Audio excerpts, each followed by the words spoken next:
오늘의 말씀은 베드로전서 2장 1절에서 10절입니다. 그러므로 여러분은 모든 악의와 모든 기만과 위선과 시기와 온갖 비방하는 말을 버리십시오. 갓난아기들처럼 순수하고 신령한 젖을 그리워하십시오. 여러분은 그것을 먹고 자라서 구원에 이르러야 합니다. 여러분은 주님의 인자하심을 맛보았습니다. 주님께 나아오십시오. 그는 사람에게는 버림을 받으셨으나 하나님께는 택하심을 받은 살아있는 귀한 돌입니다. 살아있는 돌과 같은 존재로서 여러분도 집 짓는 데 사용되어 신령한 집이 됩니다. 그래서 여러분은 예수 그리스도로 말미암아 하나님께서 기쁘게 받으실 신령한 제사를 드리는 거룩한 제사장이 되십니다. 성경에 이러한 말씀이 있습니다.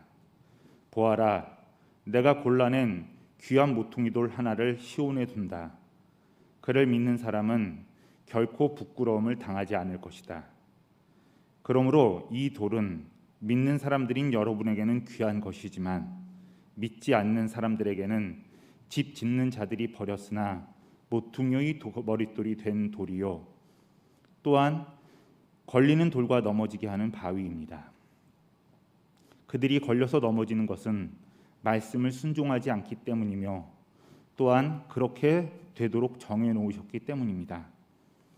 그러나 여러분은 택하심을 받은 족속이요 왕과 같은 제사장들이요 거룩한 민족이요 하나님의 소유가 된 백성입니다. 그래서 여러분을 어둠에서 불러내어 자기의 놀라운 빛 가운데로 인도하신 분의 업적을 여러분이 선포하는 것입니다. 여러분이 전에는 하나님의 백성이 아니었으나 지금은 하나님의 백성이요 전에는 자비를 입지 못한 사람이었으나 지금은 자비를 입은 사람입니다. 이는 하나님의 말씀입니다.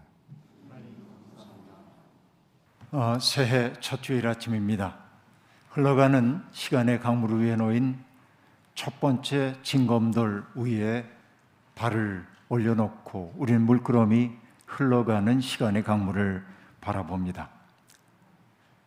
그 시간의 강물이 영혼에 잇대어 있는 것처럼 우리의 삶 또한 하나님의 마음에 잇댄 채 흘러가기를 소망합니다. 현실의 전망은 여전히 어둡습니다. 하지만은 우리는 두려워하지 않습니다. 불기둥과 구름기둥으로 우리를 인도해 주실 하나님을 믿기 때문에 그렇습니다. 할 수만 있다고 한다면 아름답고 선하고 따뜻하고 행복한 일들만 우리에게 찾아오기를 소망합니다.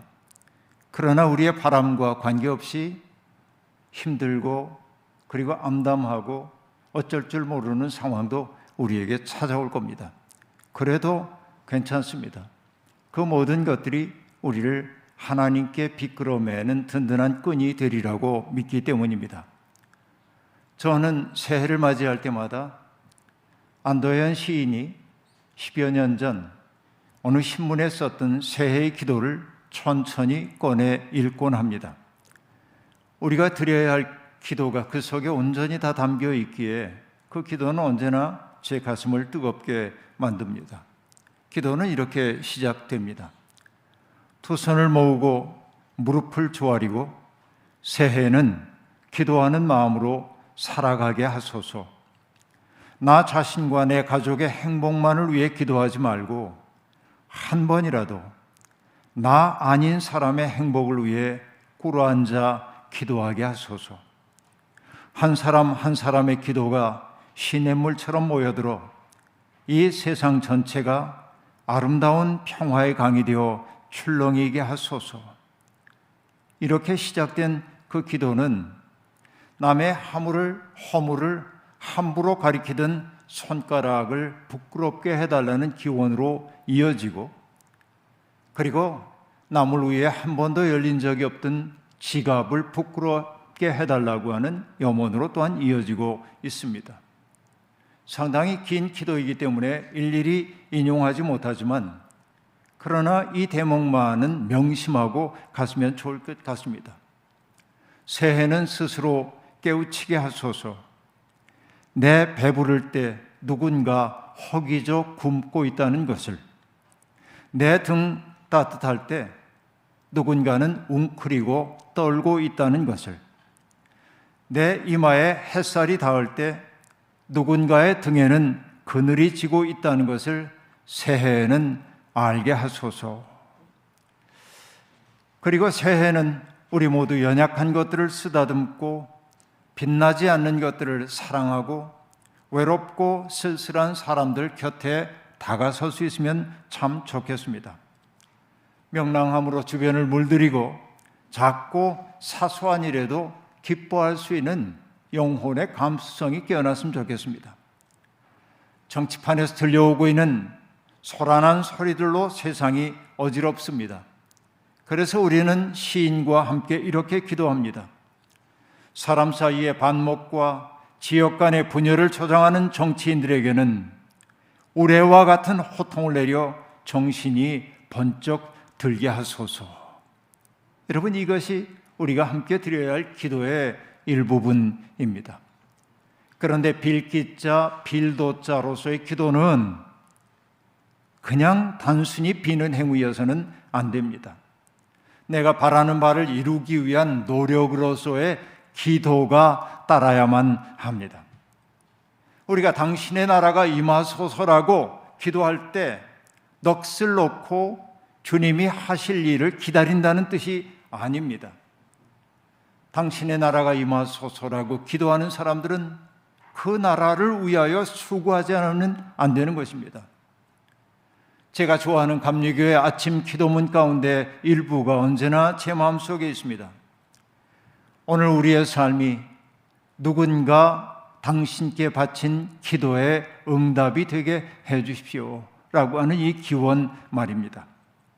배고픈 사람에게 밥을 대접하고 외로운 사람의 벗이 되고 어둠 속에 방황하는 사람이 빛이 되려 할 때 우리의 기도는 비로소 진실한 기도라고 말할 수 있을 것입니다.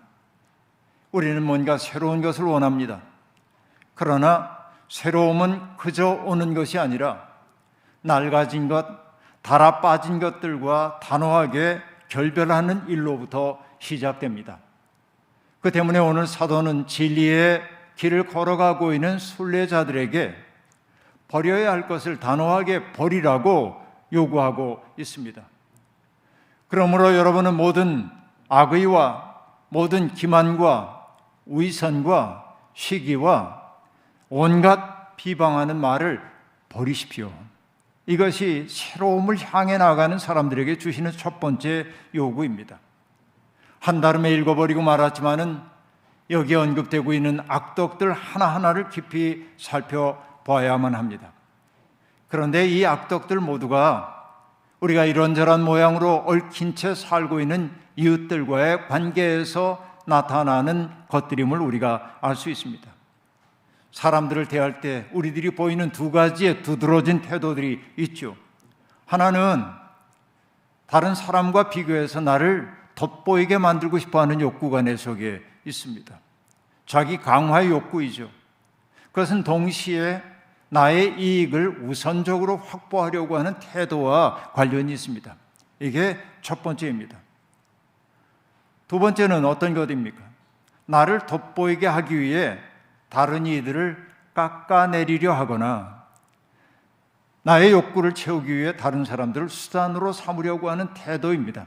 여기에서 빚어지는 것이 악의 기만, 위선, 시기, 비방하는 말입니다. 이 둘은 그러니까 사실상 하나의 뿌리라고 말할 수밖에 없겠고, 그 뿌리를 거슬러 올라가자면 인간 내 시면이라고도 얘기할 수 있는 죄성에 닿아 있다고 말할 수 있겠습니다. 이런 악덕에서 벗어나는 길은 무엇일까요? 자기를 세상의 모든 중심으로 놓으려고 하는 그 태도로부터 벗어나는, 내가 세상의 중심이라고 하는 생각을 내려놓는 겸허한 자기 부정으로부터 이 모든 악덕들과의 결별이 시작된다고 말할 수 있겠습니다. 그 마음만 내려놔도, 내가 세상의 중심이 아니라는 사실을 겸허히 인정만 해도 우리는 비로소 하나님의 마음을 느끼기 시작하고 이웃들의 아픔에 공감하는 사람으로 변하게 되고, 그 때문에 어떤 사람도 함부로 대하지 않는 겸허함에 이르게 되는 것이죠. 고린도 교회에 보내는 편지에서 바울 사도가 기독교인들에게 꼭 필요한 윤리적 태도를 설명한 바가 있습니다. 그 한마디로 얘기하면 저는 이렇게 요약합니다. 할 수 있지만 하지 않는 것. 할 수 있지만 하지 않는 것이 기독교인들에게 가장 중요한 태도입니다. 한 가지 예를 들어보겠습니다. 고린도 교회는 우상 앞에 바쳐졌던 제물을 먹는 문제로 분열을 겪고 있었습니다. 물론 고린도 교회가 겪고 있었던 다양한 분열의 요인들이 있지만 우상 앞에 드려졌던 제물 먹는 문제도 심각한 문제였습니다. 왜냐하면 고린도에는 수없이 많은 신들을 섬기는 신전들이 있었고, 그리고 사람들은 신들에게 가장 좋은 제물을 갖다 바쳤기 때문에 신전에서 시장으로 팔려나온 그 고기가 가장 양질의 고기였기 때문에 사람들은 그 고기를 사다가 먹곤 했던 것이지요. 그러나 기독교인들은 딜레마에 빠지게 되었습니다. 우상 앞에 바쳐졌던 거라고 한다면 이 속에 귀신이 깃들여 있을 텐데 이거 먹는 것은 귀신 섬기는 게 아닌가 하는 것이죠. 바울 사도가 그들에게 답을 주었습니다. 사실상 우상이라고 하는 것은 헛된 것, 빈 것이기 때문에 우상 앞에 바쳐졌던 제물을 먹는 것은 내게는 조금도 거리낌이 없다. 그러나 믿음이 연약한 누군가가 나의 자유로운 행동을 보고 만약에 마음에 상처를 입는다고 한다면 그것은 내가 차마 해서는 안 될 일이라는 거죠. 그 때문에 바울 사도가 얘기합니다. 나는 그 자유를 영원히 유보하겠다는 겁니다. 우리의 자유가 누군가의 걸림돌이 되지 않아야 하기 때문에 그렇다는 것입니다. 바로 이것, 할 수 있지만 하지 않을 수도 있는 게 기독교인의 윤리라고 얘기합니다. 사실상 여러분 살다 보면 나는 안다 하는 자부심으로 다른 이들에게 상처를 주는 일이 참 많습니다. 바울 사도의 말이 또다시 우렁우렁 들려옵니다. 지식은 사람을 교만하게 하지만 사랑은 덕을 세웁니다. 지식은 정말 중요한 것이지만은 그러나 덕이 없는 지식이라고 하는 것, 그것은 누군가에게 상처를 주게 마련이라는 거예요. 공동체를 이루어 살고 있는 사람들은 지식도 중요하지만은 사랑으로 덕을 세우는 일이 더욱더 중요하다고 말하고 있습니다. 그래서 바울 사도가 이렇게 얘기합니다. 자기가 무엇을 안다고 생각하는 사람은 아직도 그가 마땅히 알아야 할 방식대로 알지 못하는 사람입니다. 여러분, 이 성경 구절 수도 없이 읽은 구절인데 올해 유독히 제게 큰 울림으로 다가왔습니다. 마땅히 알아야 할 방식으로 나는 알고 있는가? 내가 수없이 많은 책을 읽고 수없이 많은 경험을 했고 학위가 있고 없건 간에 내가 알고 있는 그것은 마땅히 알아야 할 방식인가? 마땅히 알아야 할 방식이란 어떤 것일까요? 젠체하지 않는 태도 아니겠습니까? 사랑의 태도 아니겠습니까? 누군가를 배려하는 태도 아니겠습니까? 그것이 없다고 한다면 우리의 알미라고 하는 건 마땅한 것 아니다 말이죠. 성경은 그렇게 얘기하고 있습니다. 악의와 기만과 위선과 시기와 비방하는 말을 우리는 노력함으로 자꾸 멀리할 때 우리의 삶이 조금씩 맑아지기 시작합니다. 그러나 버리는 것만으로 우리의 존재가 새로워지진 않습니다. 비워진 그 자리를 좋은 것으로 채우지 않으면 오히려 더 나쁜 결과가 초래할 수도 있습니다. 예수님이 들려주셨던 이야기 여러분 기억나시죠? 귀신이 머물고 있던 어떤 장소가 있는데 어느 날 실증이 났든지 그 귀신이 거기를 떠나서 물 없는 곳을 이렇게 다니면서 깃들 곳을 찾습니다. 근데 마땅히 깃들 곳이 없어서 귀신은 옛집으로 돌아와 봤습니다. 놀랍게도 옛집은 깨끗하게 비워져 있었습니다. 그러자 귀신은 돌아가 자기보다 더 악한 귀신들 7을 데리고 들어와 그 집에 살았다고 얘기합니다. 이것이 성경 누가복음이 들려주고 있는 이야기입니다. 그래서 그의 나중 형편이 처음 형편보다 나빠졌다고 얘기합니다. 우리는 이 말씀을 두려움으로 받아들여야 합니다. 스스로 잘 믿는다 여기는 사람들 가운데 예수 그리스도의 구원의 은총으로 구원을 받았다고 자부하고 있는 사람들 가운데 오히려 그 때문에 오히려 다른 사람들을 더 무시하고 이기적인 태도를 보이고 배타적인 입장이고 폭력적이고 무엇보다도 무례하고 교만하고 무절제한 이들이 얼마나 많이 있습니까? 나는 믿노라라고 하는 자부심이 그들을 망가뜨려 버리고 만 것이죠. 새로운 것으로 채우지 못한 까닭입니다. 더러운 것들을 버렸으면 아름다운 것으로 채워야 합니다. 그래서 오늘 베드로는 말합니다. 갓난 아기들처럼 순수하고 신령한 젖을 그리워하십시오. 여러분은 그것을 먹고 자라서 구원에 이르러야 합니다. 순수하고 신령한 젖이란 어떤 것일까요? 우리가 영적인 존재로 살아가는 데 필요한 온갖 자양분들을 일컫는 말일 겁니다. 인간이 영적 존재이기에 인간은 밥만 먹고 살 수 없는 존재입니다. 인간은 보람을 먹고 사는 존재입니다. 보람을 먹고 산다고 하는 것은 어떤 의미일까요? 육체가 명하는 대로, 다시 말하면 나 좋을 대로 살지 않음을 뜻합니다.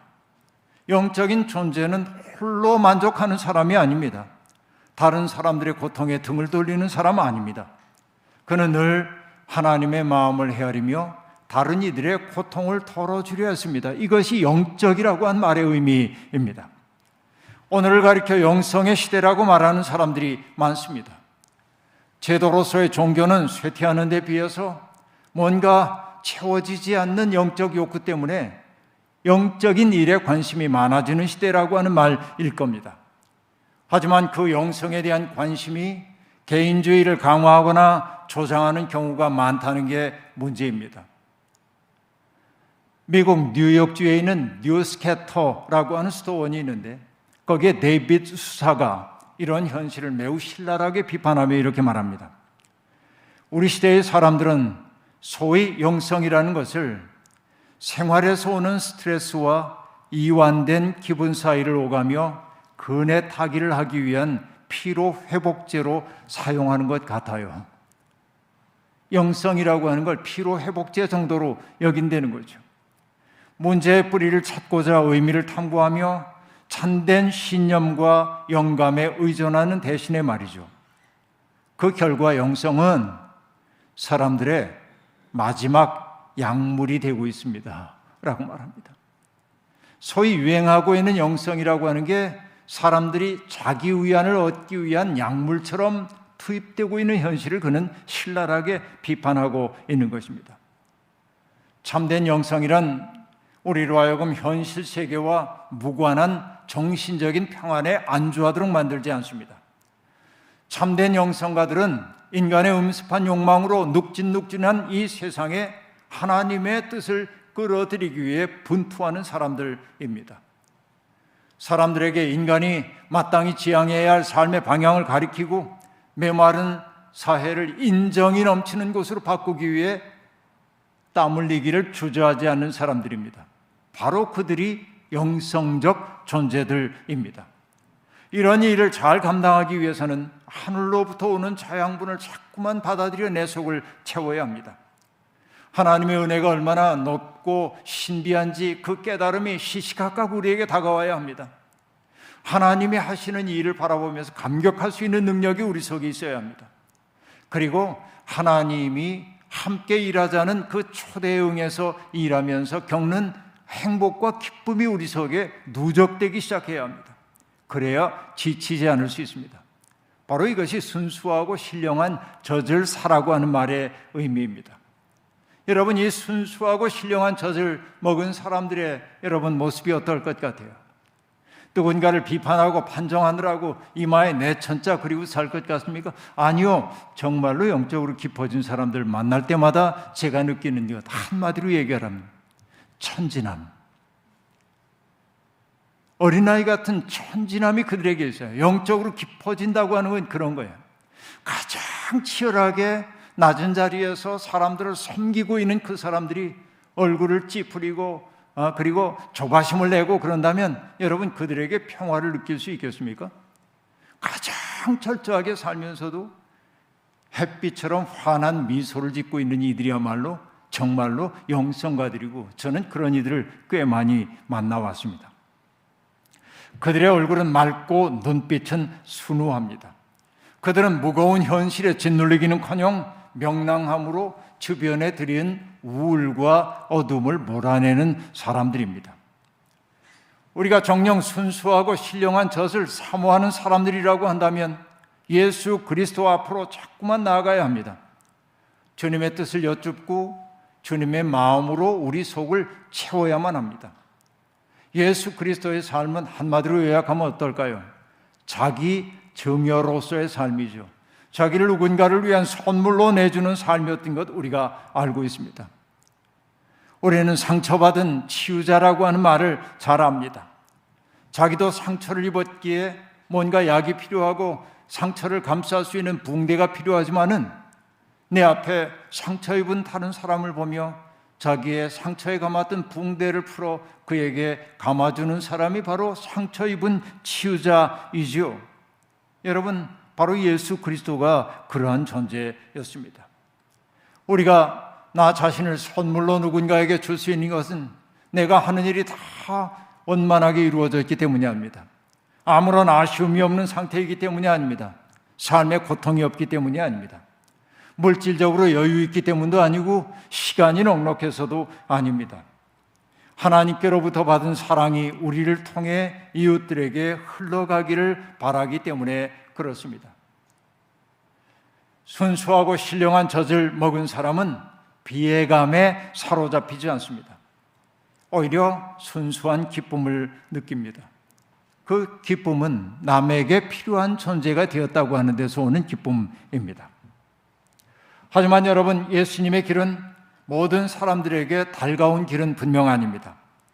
그 길은 좁은 문을 통과해야 걸을 수 있는 길이기 때문에 그렇습니다. 좁은 문, 그것은 마음이 변화된 길이지요. 욕망을 따라 살지 않은 삶이지요. 여러분, 그 길 가는 일이 늘 행복하지만은 않습니다. 아무리 믿음이 좋아 보이는 사람이라 해도 흔들림조차 없이 그 길을 걸어갈 수는 없습니다. 때때로 흔들리고 넘어지기도 하고 비틀거리기도 하는 겁니다.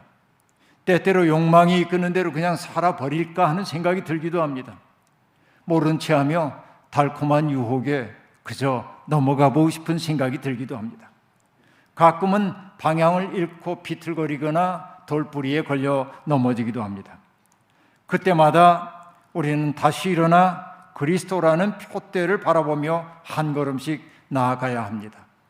넘어지고 일어서고 지향을 바로하는 일을 반복하는 동안 우리의 영혼은 순화되기 때문에 그렇습니다. 베드로는 바로 그런 자기 증여로서의 삶을 보여주신 예수 그리스도를 가리켜 사람들에게는 버림을 받았으나 하나님께는 택하심을 받은 살아있는 귀한 돌이라고 말합니다. 여러분, 누군가에게 버림을 받는다는 것보다 더 쓸쓸한 일이 어디에 있을까요? 우리도 버림받는 것이 두려워서 세상과 적당히 타협하며 살지 않습니까? 하지만 주님은 버림받음을 두려워하지 않으셨습니다. 세상이 버린 돌을 하나님은 새하늘과 새 땅의 모퉁이 돌로 삼으셨습니다. 그런 하나님을 신뢰했기에 버림받음을 두려워하지 않았던 것이죠. 여러분, 베드로는 그리스도를 가리켜 살아있는 귀한 돌이라 말합니다. 이 표현 속에서 저는 베드로의 유머를 느낍니다. 예수님은 갈릴리 어부 시몬을 바라보면서 그를 시몬이라고 부르지 않고 뭐라고 부릅니까? 이제부터 내가 너를 게바라고 부르겠다. 게바는 번역하면 반석이란 뜻이에요. 베드로예요. 헬라어로 얘기하면. 주님이 그에게 반석이라는 별칭을 주셨는데 베드로는 지금 주님께 그 별칭을 돌려드리며 두 가지 단어를 덧붙이고 있어요. 귀한, 신령한 두 가지 말이죠. 바로 예수 그리스도와 베드로가 동행이 되었음을 나타내주는 이야기입니다. 며칠 전 여러분, 이 12월이 되면 목사가 얼마나 바쁜지 알죠? 계속 설교를 4번씩이나 성탄절과 주일, 성구영신 예배 또 새해 예배 얼마나 분주한지 모릅니다. 설교 준비를 마치고 후암동 쪽으로 잠시 바람을 쐬려고 산책을 하는데 쪽방촌 사역을 하던 한 목사님을 우연히 골목에서 마주쳤습니다. 나는 시간이 없기 때문에 빨리 돌아와야 하는데 목사님 굳이 자기 교회 잠깐 들르자고 그 교회 들어갔습니다. 잠시 이야기를 나눴습니다. 서울역에 머물고 있는 노숙인들을 위해 하고 있는 일 이야기, 생활 필수품이 부족한 사람들이 언제라도 SOS를 치면은 도와주려고 마련한 희망 우체통에 대한 이야기, 그리고 여러분 당근마켓 거기에 그 교회에서 올리는 게 뭐냐면 필요한 것 언제든지 요청하면 드리겠습니다. 마켓 이용해서 그런 일도 하고 있고, 그리고 노숙인들의 자립과 재활을 위해 마련한 공방에서 만드는 희망의 등을 노숙인들에게 전달한 이야기, 이런 이야기들을 들었습니다. 참 감동적인 사역이었습니다. 조그만 교회지만 강력한 메시지가 그 속에 있습니다. 그 목사님은 우리 시대의 갈릴리에서 정말 철저하게 일하고 계셨습니다. 예배실 앞에 걸려있는 십자가를 제가 유심히 이렇게 바라보자 노숙 생활에서 벗어나 목공 기술을 배운 이가 만든 최초의 십자가여서 여기에 걸었다고 이야기를 합니다. 의미 있었습니다.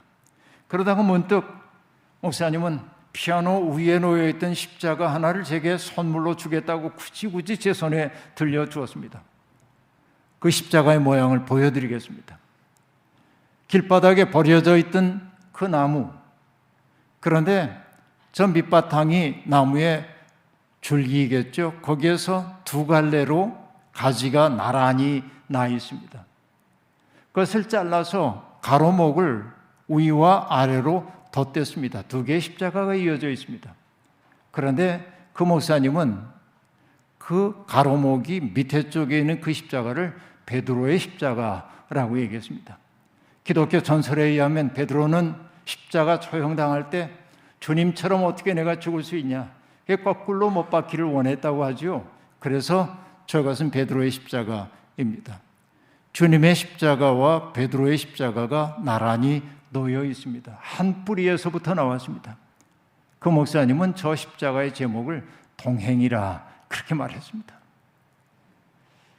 시몬이라고 하는 사람을 반석으로 불러주신 주님, 자기를 불러 아름다운 삶의 길로 들어서게 하신 분을 귀하고 신령한 돌이라 부르는 사제의 관계가 저렇게 아름답게 표현된 것으로 제게는 보였습니다. 여러분, 그렇습니다. 십자가가 언제나 아름답기만 한 것은 아닙니다. 십자가에는 그리스도의 피가 배어 있습니다. 샬롬의 세상, 하나님의 꿈이 이루어진 세상을 열기 위해 분투하던 사람들의 생생한 신음소리가 십자가에는 배어 있습니다. 십자가에 달리신 주님은 우리가 매끄럽게 넘길 수 있는 세련된 존재가 아닙니다. 그분은 거끌거끌한 산돌입니다. 죽은 돌이 아닙니다. 거끌거끌한 돌입니다. 많은 사람들이 그 돌에 걸려 넘어집니다. 사람들이 그 거끌거끌한 십자가를 불편해하기 때문에 그렇습니다. 십자가가 구원의 상징일 때는 좋지만 그게 우리의 삶의 방식이 되어야 한다고 말하면 힘들어합니다.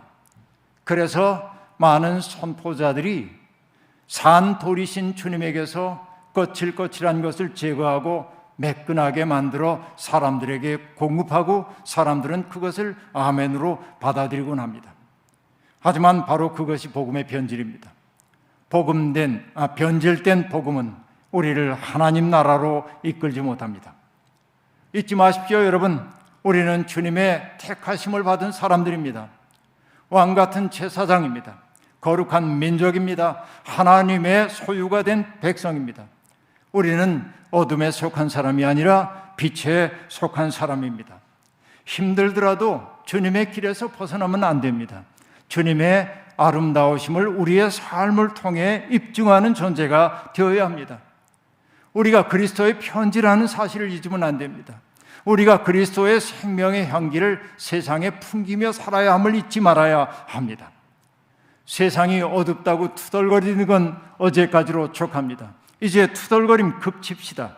차라리 그 열정 가지고 조금이라도 더 나은 세상 만들기 위해 작은 실천이라도 시작하십시다. 가장 가까이에 있는 사람의 차가워진 손 잡아주는 일로부터라도 시작을 해보십시다. 선물처럼 주어져 있는 올 한 해가 우리 모두에게 영적인 진보를 이루는 복된 시간이 되기를 주님의 이름으로 축원합니다. 주신 말씀 기억하며 거듭의 기도 드리겠습니다. 자비로우신 하나님, 하나님은 산돌이신 예수 그리스도를 통하여 새로운 역사를 시작하십니다. 산돌이신 주님은 참으로 귀하고 신령한 존재입니다. 오늘날 이 땅의 교회가 산돌이신 주님을 죽은 돌로 만들고 있는 것은 아닌가 돌이켜 생각해 봅니다. 하나님, 주님의 십자가, 그 거칠거칠한 십자가 꼭 붙잡고 이 세상에서 주님의 아름다우심을 드러내는 사람들이 되고 싶습니다. 오늘 새해를 맞아 새로운 결심을 하는 모든 이들, 저들이 걷는 인생의 발걸음 하나하나가 그리스도를 향한 순례가 되도록 우리와 동행해 주옵소서. 예수님의 이름으로 기도하옵나이다. 아멘.